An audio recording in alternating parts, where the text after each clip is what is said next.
ভাবুন তো, লাস্ট এক মাসে ইউরোপের মাটিতে যারা সত্যিকারের আগুন ঝরিয়েছেন, শুধু সেই ব্রাজিলিয়ানদের নিয়ে যদি একটি সেরা একাদশ বানানো হয়, তাহলে কেমন হবে সেই দল? বড় বড় নাম বাদ পড়েছে ইনজুরি আর ফর্মের কারণে। এখানে আছে শুধু পারফরম্যান্স। গোলকিপারে কোনো ডিবেট নেই।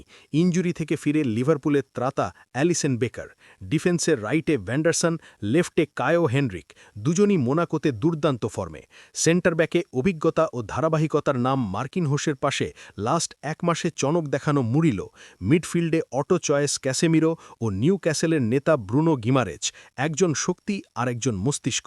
অ্যাটাকিং মিডফিল্ডে ইনজুরি থেকে ফিরে বার্সেলোনাকে টেনে তোলা রাফিনহা, উইংয়ের রাইটে রিয়াল বেতিসের ছন্দে থাকা আন্তনি, লেফটে চ্যাম্পিয়ন্স লিগে টানা গোল করা গ্যাব্রিয়েল মার্তিনেল্লি, আর নাম্বার 9-এ লাস্ট এক মাসের সবচেয়ে কার্যকর ব্রাজিলিয়ান ইগর তিয়াগো। এটাই লাস্ট এক মাসে ইউরোপ কাঁপানো ব্রাজিলিয়ানদের আমার সেরা একাদশ। আপনি কতটা একমত কমেন্টে জানাতে ভুলবেন না।